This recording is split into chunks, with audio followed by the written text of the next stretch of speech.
एक बात मुझे आपको नोट करवानी है, 15 जून से आज की बात का टाइम बदलेगा। जो शो 9 बजे होता है अब 8:30 बजे से शुरू होगा।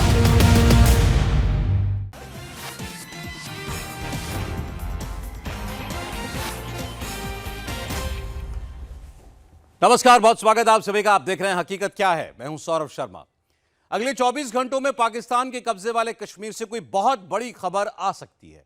पीओके में मुनीर और पाकिस्तानी फौज के खिलाफ बड़े पैमाने पर बगावत शुरू हो गई है।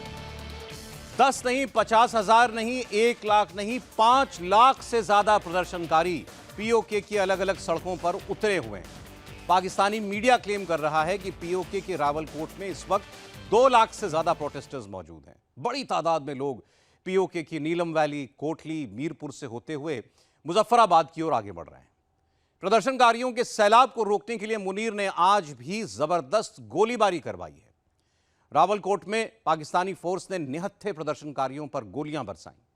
पीओके के स्थानीय लोगों के मुताबिक अब तक पाकिस्तानी फौज 150 लोगों का नरसंहार कर चुकी है। मरने वालों की संख्या में इजाफा भी हो सकता है, लेकिन इस बार पीओके की आवाम आर या पार की जंग लड़ने का इरादा करके मैदान में उतरी है। पीओके में खुल्लम खुल्ला इस्लामाबाद को सबसे बड़ा दुश्मन बताया गया है। एक मौत के बदले 20 पाकिस्तानी फौजियों की लाशें गिराने का ऐलान किया गया है। पीओके से आ रहे सिग्नल से यही लगता है कि पाकिस्तान के कब्जे वाले कश्मीर में कुछ बड़ा होने वाला है। पीओके में कुछ बहुत बड़ा होने वाला है। अब की बार सीधे पाकिस्तान के कब्जे वाले कश्मीर से सिग्नल आया है, तो क्या मुनीर जान बचाकर भागने वाला है? ये वतन हमारा, ये वतन हमारा, इसकी खातिर, इसकी खातिर, इस पे हुकूमत, इस पे हुकूमत, इस पे हुकूमत, इसकी हिफाजत। सहलत करो देख लो, सहलत करो देख लो। खून रंग लाएगा, इंकलाब आएगा, खून रंग लाएगा, इंकलाब आएगा, मारेंगे मर जाएंगे, इंकलाब लाएंगे, काटेंगे कट जाएंगे, इंकलाब लाएंगे, वापस करना चाहेंगे, इंकलाब लाएंगे, वापस करना चाहेंगे, इंकलाब लाएंगे, अफसी को भगाएंगे, इंकलाब लाएंगे, रेंजर्स को भगाएंगे, इंकलाब लाएंगे, अफसी को भगाएंगे, इंकलाब लाएंगे, रेंजर्स को भगाएंगे, इंकलाब लाएंगे, खून रंग लाएगा, इंकलाब लाएगा। शाहज़ैब की राह हमारी है, जंग हमारी जारी है, शोधा की राह हमारी है, जंग हमारी जारी है। पीओके की आजादी का टाइम आया, नारे सुन मुनीर घबराया, शहबाज थर्राया। पीओके की आवाम ने मुनीर के फौजियों को मार मार कर भगाया। पीओके के लोगों ने नापाक फौज को यह कहकर चेताया कि तुम 1 मारोगे तो हम 20 मारेंगे। पीओके की पब्लिक ने मुनीर की खूनी फौज को यह कहकर धमकाया कि अब पीछे नहीं हटेंगे, पाकिस्तानी फौज के चंगुल से पीओके को छुड़ा कर ही दम लेंगे। ये तुम्हारी भूल है, ये तुम्हारी भूल है कि ये डी चौक है, ये डी चौक नहीं है, ये भागने वाले नहीं है। इन जालिमों से हम लोगों ने आटा मांगा, बिजली मांगी, तो इन लोगों ने हमारे पहियों की गर्दनें काफी शुरू कर दी। शाजिब का बदला हम लेंगे और पूरी तैयारी के साथ, पूरी तैयारी के साथ इंशाअल्लाह अगर हमारी 1 लाश गिरेगी तो 20 लाशें गिरा के आपको दिखाएंगे, 20 लाशें। अभी इन बदमाशों के घुटने टिकाओगे, इनसे जान छुड़ाओगे, इनके खौफ को जूते की नोक पे रखते हो। ये जो दहशत करती है, ये जो मारामारी है, ये जो अफरा तफरी है, हम केसरिया से मन जोगी हुआ रे, दिल झूमे देखो मतवारा हुआ रे, केसरिया से मन जोगी हुआ। हर पल मनाओ केसरी त्योहार। विमल, बोलो जुबान केसरी। इनका मुकाबला करना है और इंशाअल्लाह हम उस वक्त तक अपने घरों में नहीं लौटेंगे जब तक हम ये जंग जीत न जाए। ये वतन, इसका हुकूमत, इसकी खातिर, इसकी हिफाजत, इसकी हिफाजत आवाज दो। जून में पीओके खूनम खून, सड़कों पर आवाम, आजादी का जुनून। इस्लामाबाद, रावलपिंडी में खौफ ऐसा कि मुनीर दे रहा है ऑर्डर, गोलियों से भून। तस्वीरें इतनी विभत्स हैं कि बिना ब्लर किए उन्हें दिखाया भी नहीं जा सकता। पीओके में बगावत से बौखलाया मुनीर अब खुल्लम खुल्ला लोगों का नरसंहार करवा रहा है, गोलियों की बौछार करवा रहा है। लेकिन पीओके की आवाम ने अब की बार फैसला कर लिया है, चाहे कटे गर्दन, चाहे बहे खून, पीओके को मुनीर के चंगुल से इस बार लिया जाएगा छीन। पाकिस्तानी फौज के कहर के बावजूद इस बार नहीं झुक रहे पीओके के कश्मीरी।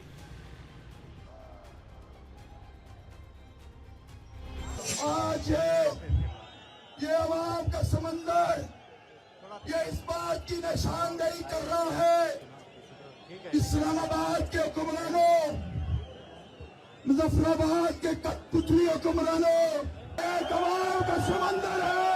नारे कश्मीर, नारे कश्मीर, नारे कश्मीर। ये पैगाम क्या है कि हमने मौत को शिकस्त दे दी है, मरने से डर खत्म कर दिया गया है, लोगों के जहनों से मौत का डर खत्म हो चुका है। अवाम ने तैयार कर लिया है, लोग या तो जीतेंगे या मरेंगे, शिकस्त नहीं मानेंगे। और ये बात भी तय है, मैं पूरे वसूख के साथ कहता हूँ, मैं पूरे हौसले और हिम्मत के साथ कहता हूँ, इनको शिकस्त हो चुकी है, आपको बहुत जल्द कामयाबी की खुशखबरियां मिलेंगी। इंशाअल्लाह हम जीतेंगे, हम अपने सौगात का बदला भी लेंगे। तुमने उस वक्त, उस दिन 7 जून की रात को चंद हमारे बच्चे इंसाफ मांगने के लिए अपने भाई की लाश, अपने शहीद भाई की लाश लेके बैठे हुए थे। तुमने उन पे गोलियां बरसाई है, इन गोलियों का तुम्हें हिसाब देना होगा। इंशाअल्लाह हम कामयाब होंगे। पूरी दुनिया के अंदर ये एक नई मिसाल कायम हो रही है कि कश्मीर के लोग इतने बहादुर हैं, इतने दलेर हैं कि सामने गोलियां चल रही है, सीना सामने रख के चल रहे हैं।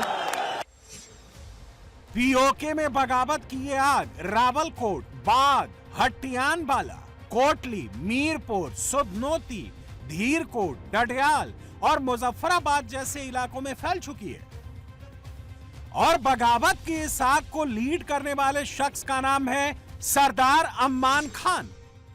जो दोस्त धमकियों से काम ले रहे हैं, जो डराना चाहते हैं, जो मारना चाहते हैं, उनसे भी कहना चाहता हूं कि तुम्हारी जितनी दोस्त धमकियां हैं, तुम्हारे जितने डरावे हैं, तुम्हारे जितनी बदमाशियां हैं, ये सारी की सारी हमारे जूते की नोक पर है।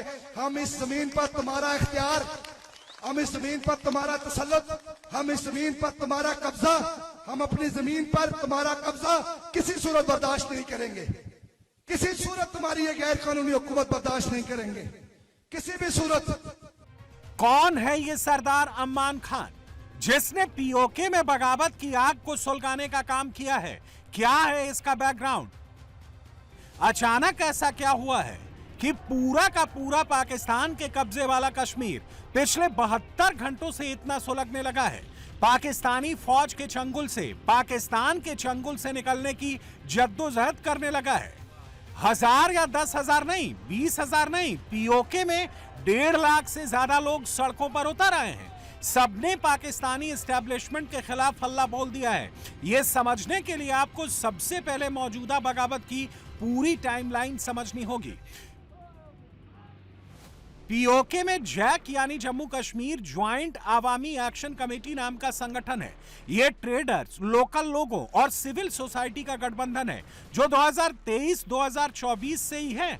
सस्ता आटा और बिजली बिल कम करो के नाम पर प्रदर्शन कर रहे थे। यह संगठन पीओके की असेंबली में 12 आरक्षित सीट जो पाकिस्तान के दूसरे इलाकों के रिफ्यूजीज के लिए रिजर्व हैं, उसे खत्म करने की मांग कर रहा है। जैक नाम का यह संगठन ज्यादा राजनीतिक अधिकार देने और पीओके में पाकिस्तान का दखल कम करने की डिमांड कर रहा है। 2024-25 में भी पीओके में बड़े प्रदर्शन हुए थे, तब कुछ समझौते भी हुए, लेकिन बात पूरी नहीं बनी। लेकिन जून 2026 में कुछ ऐसा हुआ जिसने मुनीर की ताबूत में कील ठोकने का काम किया। 5 जून 2026 के आसपास पीओके की अवैध सरकार ने जैक पर टेररिज्म का आरोप लगाकर उस पर बैन लगा दिया। जैक के ऑफिस सील कर दिए गए, कई लीडर्स और कार्यकर्ताओं को गिरफ्तार कर लिया गया, इंटरनेट भी बंद कर दिया गया। जब प्रोटेस्ट शुरू हुए तो मुनीर की फौज ने जैक के एक कार्यकर्ता शाहजेब हबीब को मौत के घाट उतार डाला। इससे लोगों का गुस्सा भड़क गया और बगावत शुरू हो गई। ये याद रखो, जरा सोचो तो सही, इन 78 सालों में हमने इनसे कुछ भी नहीं मांगा है। इन 78 सालों में ना हमने अपने हुकूक की बात की, ना अशरफिया की मिलाद के खात्मे की बात की, ना मुहाजिरीन की 12 सीटों के खात्मे की बात की। ये पहली दफा केसरिया से मन जोगी हुआ रे, दिल झूमे देखो मतवारा हुआ रे। केसरिया से मन जोगी हुआ। हर पल मनाओ केसरी त्योहार। विमल, बोलो जुबान केसरी। 3 सालों से हम ये मांगे लेके आए हैं और इसके बदले में इन्होंने हमें क्या दिया? हमारे दर्जनों नौजवानों को शहीद कर दिया। इससे बड़ा जुल्म और क्या होगा? और लोगों, अब आपको समझ आ जाना चाहिए कि अगर ये लोग सिर्फ बुनियादी हुकूक के मुतालबे पे हमें दर्जनों लाशें दे सकते हैं, तो जब हम अब आजादी की बात करेंगे, हक के मिल्कियत की बात करेंगे, हम अपने निजाम पे हक के हुक्मरानी मांगेंगे, तो फिर इनके तेवर क्या होंगे? 7 जून और 8 जून को हालात बेकाबू हो गए जब पीओके के रावला कोर्ट में जैक के मारे गए कार्यकर्ता के शव को मॉर्ग से लेने और फ्यूनरल के लिए हजारों लोग जमा हुए। तो उस वक्त प्रदर्शनकारियों और मुनीर की फोर्स के बीच भारी झड़प हुई। फोर्स ने ताबड़तोड़ गोलियां चलाई तो प्रदर्शनकारियों ने पेट्रोल बम से हमला किया।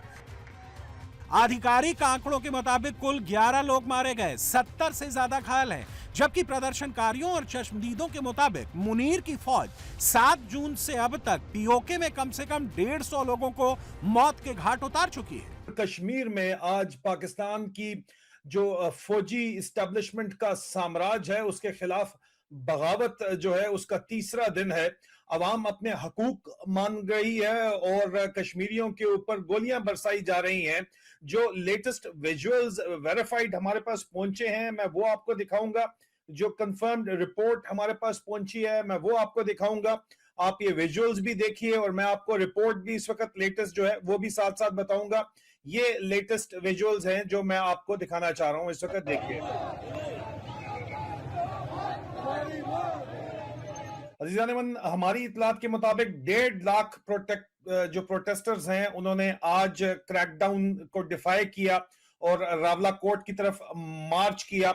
हमारे पास ये भी इतलात हैं कि मुबैना तौर के ऊपर 11 लोगों को जो है वो शहीद किया गया है। अजीज़ान, हमें ये पता चला है कि मुजफ्फराबाद के तमाम रास्तों को बंद कर दिया गया है और पूरा कश्मीर मुजफ्फराबाद की तरफ रवां दवां है रास्तों की रुकावटों को अबूर करते हुए। मजीद फुटेज जो हमारे पास पहुंची है अजीज़ान, ये मनाजिर हैं और ये सिलसिला रुकने वाला नहीं है। ये वो लावा है जो पक रहा था और अब उबल रहा है। अवाम का गम गुस्सा है, पुरअमन एहतजाज है। पुरअमन एहतजाज के ऊपर गोलियां बरसाई जा रही हैं। किस चीज का खौफ है?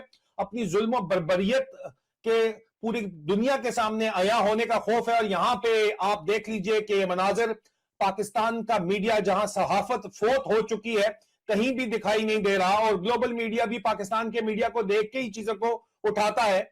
शायद ये किसी बहुत बड़े हादसे का इंतजार कर रहे हैं, लेकिन हकीकत क्या है, लम्हा बलम्हा हम आपको आगाह करते रहेंगे। अब देखिए, पलंदरी से जब ये काफिला रावलाकोट की तरफ निकलेगा तो रावलाकोट में कर्फ्यू जैसा समा है, ऊपर हेलीकॉप्टर मंडला रहे हैं। उसके बावजूद मैं आपको कबल अज़ वक्त बता रहा हूँ, लोग निकले थे, निकले हैं। पलंदरी से रावलाकोट काफिला जाएगा। ये 1,20,000 की तादाद हो जाएगी जब तक ये कम से कम कोहाला या बाग पहुंचते। आप इनको एक बार फिर अटेम्प्ट करेंगे कि इन्हें जो है वो हम रोक लें। कहां पे? रावलाकोट में। रावलाकोट से आगे क्या है जी? बाग। बाग से आगे क्या है जी? मुजफ्फराबाद में। जॉइंट अवामी एक्शन कमेटी इस एहतजाज के साथ साथ आज़ाद कश्मीर के सियासतदानों को भी आज़ादी दिलवाए। इन्हें पाकिस्तान की मिलिट्री एस्टैब्लिशमेंट से आज़ादी चाहिए, ये नहीं थकेंगे। आप देखिए, इतना जुल्म करके, लोगों को मार के, अस्पतालों के अंदर जाके, दुनिया की वाहिद फोर्स है जो जाके रेंजर्स अस्पतालों पे हमला करती हैं, उसके बावजूद 1 लाख के करीब बंदा निकला। आप और जुल्म करेंगे, हमारी खवातीन भी निकल आएंगी। याद रखिएगा, ये लोग नहीं डरते। देखो, पैदा ही मरने के लिए हुए। मरने के अलावा कोई पैदा होने के बाद कोई ऑप्शन है? बताइए ना। अगर दुश्मन से लड़ सकते हैं तो ये तो अपनों से भी लड़ सकते हैं। तो लिहाजा क्यों नहीं समझ रहे? ये नहीं देखें ये थोड़े हैं, ये देखें ये जो 50 लाख है ना, ये 50 करोड़ के ऊपर भारी हैं। क्यों? दलेर हैं। अब आपको शख्स के बारे में बताते हैं जो इस वक्त मुनीर की आंखों में किसी कांटे की तरह चुभ रहा है। इस शख्स का नाम है सरदार अम्मान खान। सरदार अम्मान खान पीओके में संयुक्त अवामी एक्शन कमेटी के सबसे बड़े चेहरों में से एक हैं। पीओके में लोगों के अधिकारों के लिए चलाए गए आंदोलनों को यही चेहरा लीड कर रहा है। 30 साल के सरदार अम्मान खान को जैक का उभरता हुआ चेहरा माना जा रहा है। यह शख्स डिजिटल कैंपेन और सोशल मीडिया लाइव के जरिए पीओके में लगातार युवाओं को जोड़ते रहे हैं। पाकिस्तानी फौज के खिलाफ एकजुट किए जा रहे हैं। जैक को आतंकवादी संगठन घोषित किए जाने के बाद उसके कई नेताओं के खिलाफ मुनीर ने कार्रवाई शुरू की है। सरदार अम्मान खान और अन्य नेताओं की गिरफ्तारी के लिए वारंट तक जारी किए गए। पाकिस्तान की ओर से सरदार अम्मान खान की गिरफ्तारी में मदद करने वाली सूचना पर 1 करोड़ पाकिस्तानी रुपए का इनाम तक घोषित कर दिया गया। सवाल है कि मुनीर सरदार अम्मान खान की जुबान क्यों बंद करना चाहता है, इसे सलाखों के पीछे क्यों भेजना चाहता है? इसका जवाब आपको सरदार अम्मान खान के 2 बयानों में मिलेगा, जिसमें ये खुल्लम खुल्ला मुनीर को चेतावनी दे रहे हैं, आर पार की लड़ाई की बात कर रहे हैं और इस्लामाबाद को पीओके का सबसे बड़ा दुश्मन तक डिक्लेयर कर चुके हैं। खतरा किससे है? हिंदुस्तान तो इस तरफ नहीं है। यहाँ मुजफ्फराबाद में स्टेटस को किससे खतरा है? आजाद सुनते हैं ना आजकल, आप सारे सुनते हैं। यहाँ खतरा किसको है? किससे खतरा है? भला कौन है? ये पर्दा तो उठाओ, जरा सामने तो आओ, हमें दिखाओ ना, जरा ये मुखड़ा दिखाओ, हमें पता चले कि ये खतरा किससे है कौन जिससे खतरा है? बताए ना, पूरी हकीकत बताए ना, खतरा किससे है? हम पहले से कहते हैं इस्लामाबाद कश्मीरियों का दुश्मन है। कश्मीरियों ने पहले से कहा कि इस्लामाबाद हमारा दुश्मन है, और हम इसलिए नहीं कहते कि इस्लामाबाद हमारा दुश्मन है, किसी तासुब के बुनियाद पे नहीं, अपने तजर्बे की बुनियाद पे कहते हैं, अपने बहे हुए लहू की बुनियाद पे कहते हैं। झील डल के अंदर केसरिया से मन जोगी हुआ रे, दिल झूमे देखो मतवारा हुआ रे। केसरिया से मन जोगी हुआ। हर पल मनाओ केसरी त्योहार। विमल, बोलो जुबान केसरी। शामिल हमारे शहीदों के लहू की बुनियाद पे कहते हैं। ये जंग अपने जोरे बाजू पे लड़नी पड़ेगी। नौजवान दोस्तों, साथियों, अपने जोरे बाजू पे लड़ेंगे, और अगर दुनिया की 200 से ज्यादा ममालिक आजाद होके, कौमियतें आजाद होके, बावकार होके, खुशहाल होके शनाख्त हासिल कर सकती हैं। तो फिर आओ वादा करते हैं कि कश्मीर के पहाड़ों के लोग अपना पासपोर्ट भी रखेंगे, अपना झंडा भी रखेंगे, अपनी असेंबली भी रखेंगे, अपना वतन भी रखेंगे और उस पर अपना राज भी रखेंगे इंशाल्लाह ताला। यही ख्वाब है। रावलाकोट हमारा शहर है, ये हमारा शहर है। साथ तोड़ेंगे और अंदर जाएंगे इंशाल्लाह ताला। आज सूरत अंदर जाएंगे और हम इनसे बात कहना चाहते हैं साथियों, दोस्तों, हिकमत अमली के साथ आगे बढ़ेंगे। जैसे भी बढ़ेंगे हिकमत अमली के साथ, एक तरतीब के साथ आगे बढ़ेंगे और दोस्त साथी इतराफ में नजर रख के बढ़ेंगे। और अगर किसी जगह पे हम पे हमला हुआ तो कोई भी फिर वापस नहीं जाना चाहिए, अपनी टांगों पे वापस नहीं जाना चाहिए। बस बहुत हो गया। और जो ऐलान भी होगा, जो भी आपने फॉलो करना है, यहाँ स्टेज से जो ऐलान होगा आपने उसको फॉलो करना है। और हम इन्हें ये पैगाम देना चाहते हैं कि ये वतन पीओके में बड़ी बगावत किया, मुजफ्फराबाद तक ना पहुंचे। मुनीर ने इसके लिए गोली चलाई, खून बहाया, रास्ते रोके, लेकिन अब पीओके की आवाम रुकने के मूड में नहीं है। पीओके में बगावत का बिगुल फूंक चुकी संयुक्त अवामी एक्शन कमेटी ने पहले से ही प्लान बी रेडी कर रखा था।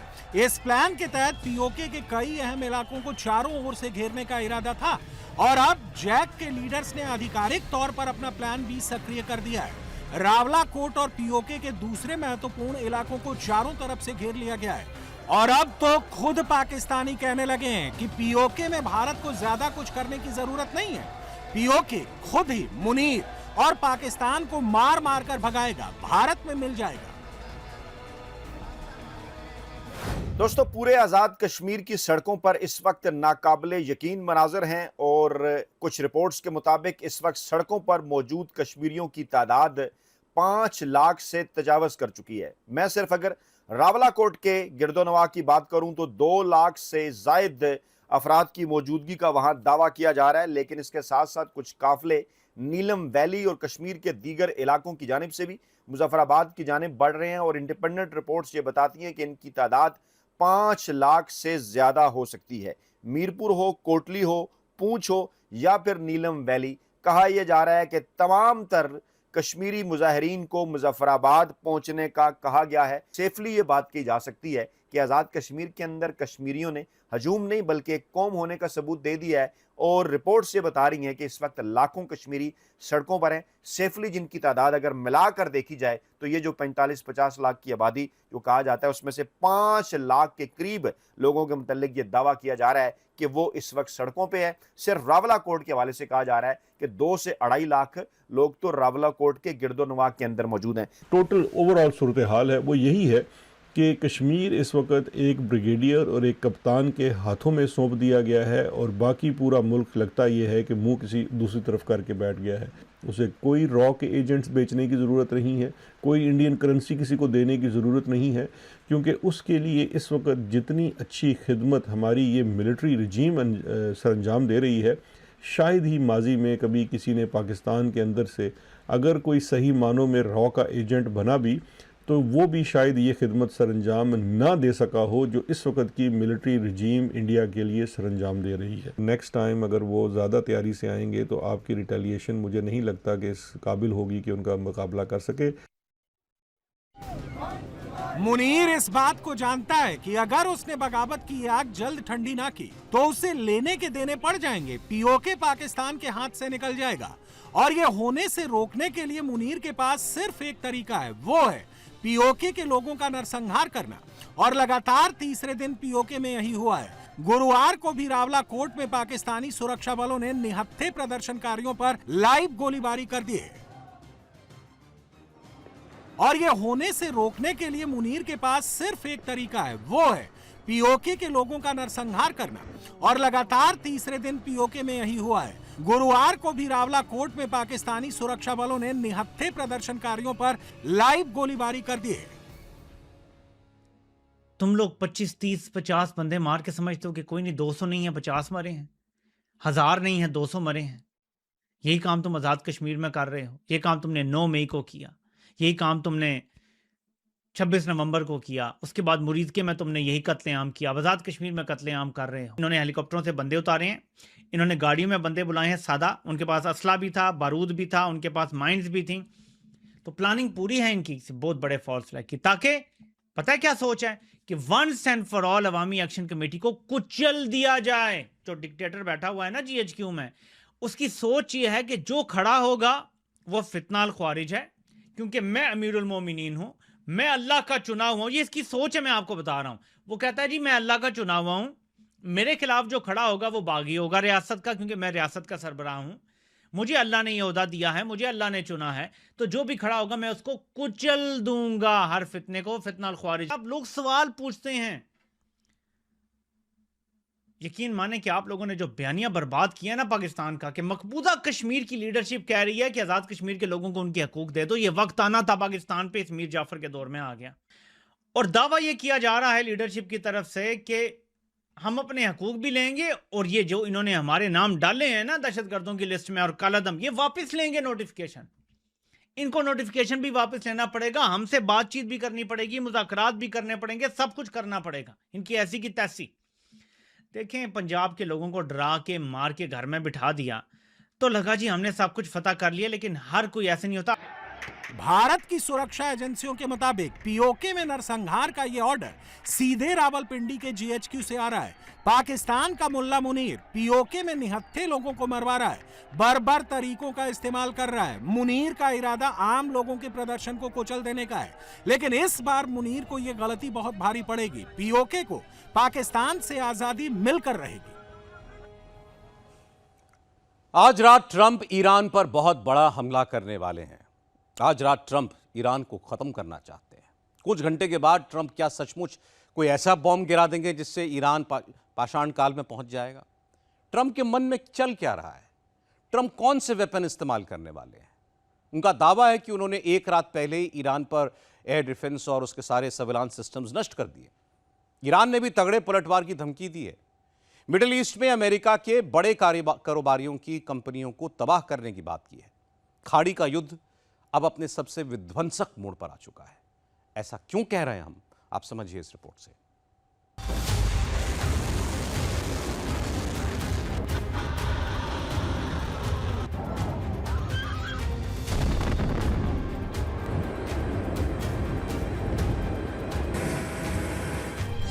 हॉर्मोज में ट्रंप आग से खेल रहे हैं।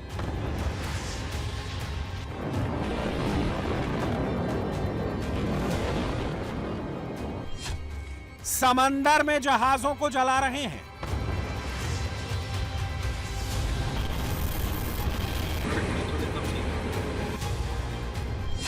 मुश्तबा के अड्डों पर टॉम हॉक बरसा रहे हैं।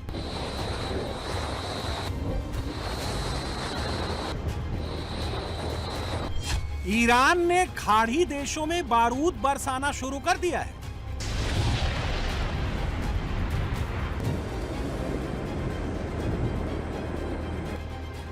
हॉर्मुज में ईरान अमेरिका की सबसे खतरनाक लड़ाई शुरू हो गई है।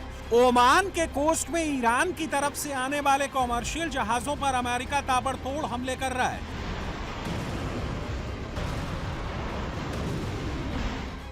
फारस की खाड़ी से सामान लेकर हॉर्मुज की तरफ आने वाले जहाजों में ईरान तबाही मचा रहा है। अगर इस लड़ाई को ट्रंप जीतेंगे तो मुस्तफा डील के लिए मजबूर होगा। अगर युद्ध की बाजी मुस्तफा ने मारी तो ट्रंप की सबसे बुरी हार होगी।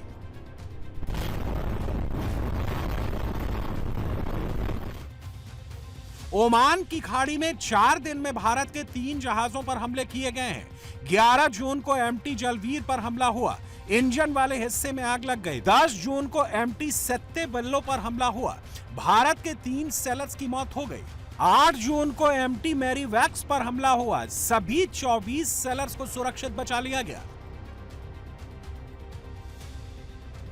भारत के कॉमर्शियल जहाज MT जलवीर पर ओमान के शिनास बंदरगाह के पास हमला हुआ। अटैक होने के बाद जहाज से धुएं का ऊंचा गुबार दिखाई दे रहा है। ओमान का शिनास बंदरगाह, जहां भारतीय जहाजों को निशाना बनाया गया, वो हॉर्मुज से 70 किलोमीटर दूर है। यहाँ अमेरिकी नेवी का ब्लॉकेड है, उनकी परमिशन के बिना कोई जहाज नहीं जा सकता। हमले से पहले जहाज जलवीर में मौजूद क्रू को चेतावनी दी गई। Regarding your vessel, so they want to know the current status. Sir, please share the coordinates. जल्दी आप मैसेज दीजिए, मैं बंदे को भेजता हूँ आगे सिनास पोर्ट कंट्रोल को। ओके सिनास port control, this is a message from Jalveer that all crew are safe, they are in fo'c'sle and they have a huge fire in the engine room. जहाज जलवीर में 20 भारतीय सेलर सवार थे। जहाज गिनी बिसाऊ का झंडा लगाकर आगे बढ़ रहा था। ओमान कोस्ट गार्ड की मदद से सभी सेलर को बचा लिया गया। 10 जून को जिस जहाज एमटी सेत्तेबेल्लो पर हमला हुआ था, वो पलाऊ का झंडा लगाकर चल रहा था। इसमें 24 भारतीय सेलर सवार थे। 21 को बचा लिया गया। 3 भारतीयों आदित्य शर्मा, शिवानंद चौरसिया और पी सुरेश को नहीं बचाया जा सका। 8 जून को ओमान के कोस्ट में जिस जहाज एमटी मैरीवैक्स पर हमला हुआ, उसमें पलाऊ का झंडा लगा हुआ था।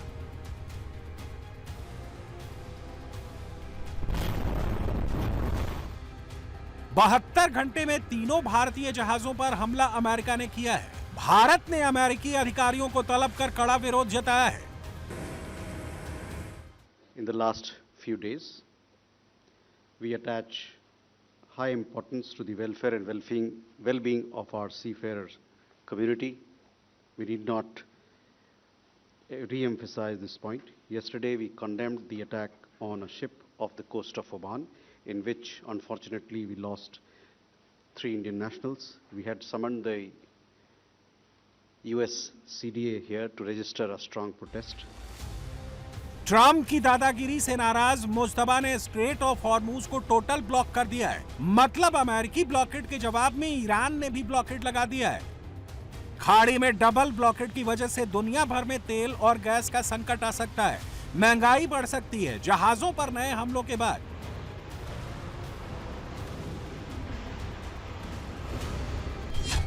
ब्रेंट क्रूड 2.5% उछलकर $95.40 प्रति बैरल पहुंच गया, जबकि अमेरिकी WTI क्रूड 2.9% बढ़कर $92.63 प्रति बैरल तक पहुंच गया। हॉर्मुज से दुनिया की 20% ऊर्जा सप्लाई होती है, जिसमें कच्चा तेल और प्राकृतिक गैस शामिल है। ईरान ने भी अमेरिका के 2 जहाजों पर हमले किए हैं। एक को सोहर पोर्ट के पास निशाना बनाया गया, दूसरे को हॉर्मुज के पास। ईरान की IRGC नेवी का दावा है कि 2 जहाज चेतावनी के बावजूद आगे बढ़ रहे थे। ईरान ने उन्हें रोकने के लिए जहाजों पर फायरिंग की।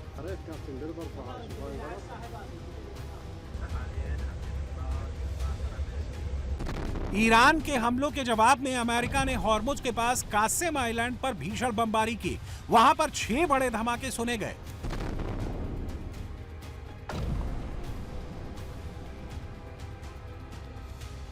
अमेरिका ने दावा किया कि नाकेबंदी के दौरान उसने ईरानी नेवी को चकमा देते हुए स्ट्रेट ऑफ हॉर्मुज से 10 करोड़ बैरल तेल पार कराया है। अमेरिकी जहाजों की मौजूदगी की वजह से ईरान को इसकी भनक तक नहीं लगी।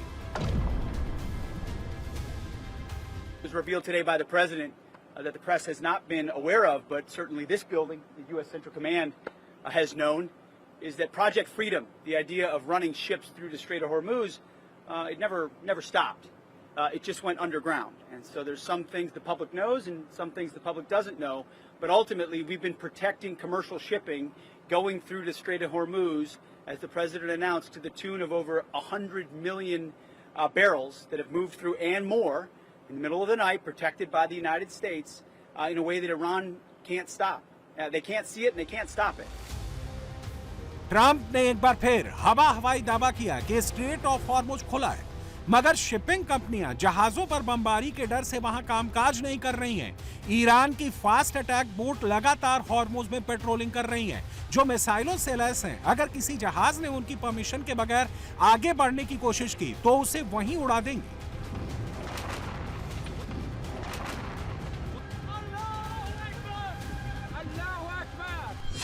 हॉर्मुज का नया युद्ध अमेरिका के अपाचे हेलीकॉप्टर पर ईरानी हमले के बाद शुरू हुआ। 425 करोड़ के अपाचे हेलीकॉप्टर को ईरान ने 47 लाख में बने शाहेद ड्रोन से मार गिराया था। अमेरिका का अपाचे हेलीकॉप्टर हॉर्मुज पार करने वाले अमेरिकी जहाजों को एस्कॉर्ट करने के लिए सीक्रेट मिशन पर था। ईरान ने ट्रंप के जिस अपाचे हेलीकॉप्टर को उड़ाया उसमें 16 हेलफायर मिसाइलें लगी हुई थी। एक हेलफायर मिसाइल की कीमत करीब 1 करोड़ 25 लाख रुपए है। इसमें 76 रॉकेट और 30 mm की गन भी लगी हुई है जो 1 मिनट में 600 राउंड फायर कर सकती है। हॉर्मुज में अपाचे हेलीकॉप्टर का बदला लेने के लिए ट्रंप ने ईरान में आग लगा दी। IRGC के कमांड सेंटर पर बारूद ही बारूद गिरा दिया। पूरा कमांड सेंटर आग के शोलों में घिर गया।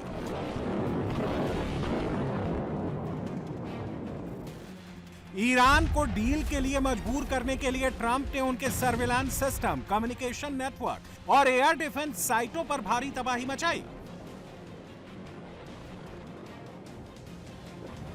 ईरान में तबाही मचाने के लिए अमेरिका ने डिस्ट्रॉयर में फिट टॉम हॉक क्रूज मिसाइलों से हमले किए। एक ही रात में अमेरिका ने 49 टॉम हॉक मिसाइलें ईरान के टारगेट पर दागी। USS माइकल मर्फी से तबाही मचा दी।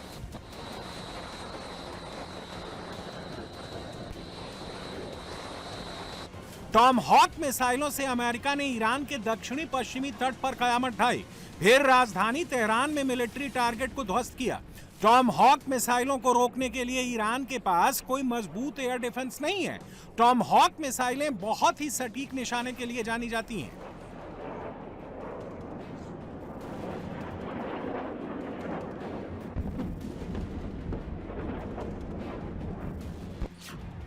अमेरिका की Tomahawk cruise missile 2500 kilometre तक तबाही मचा सकती है। ये 30 से 35 मीटर की ऊंचाई पर उड़ान भरती है। ईरान के एयर डिफेंस के पास इसे रोकने की क्षमता नहीं है। ये 880 किलोमीटर प्रति घंटे की स्पीड से हमला करती है। इसमें 310 किलो का उच्च विस्फोटक लगा है जो भयंकर विध्वंस करता है। ये 166 छोटे छोटे बम लेकर भी उड़ान भर सकती है जो बड़े एरिया में बहुत भारी नुकसान पहुंचाते हैं। टॉम हॉक मिसाइल को पनडुब्बी, क्रूजर और डिस्ट्रॉयर से दागा जा सकता है।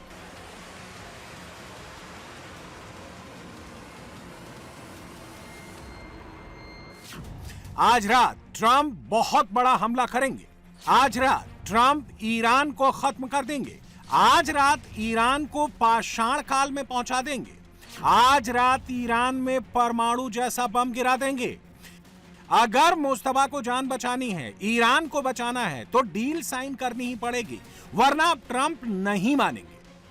Now look, I've been working with Iran for a number of months, and they should sign their deal. It's a good deal. It doesn't give them the right to have a nuclear weapon. In fact, it totally prohibits them from ever having a nuclear weapon. And it was just tap, tap, tap. I don't know what they're doing. We're really close to a deal, but they keep tapping us along. They keep playing us for suckers because you know what? They dealt with some very stupid presidents. I have to say that. I'm embarrassed to say it. Some very stupid people were sitting. Iran ना तो Trump की धमकियों से डरा है, ना ही Trump के बम बारूद से पीछे हटा है। अमेरिका जितना मारेगा, ईरान उससे ज्यादा तगड़ा पलटवार करेगा।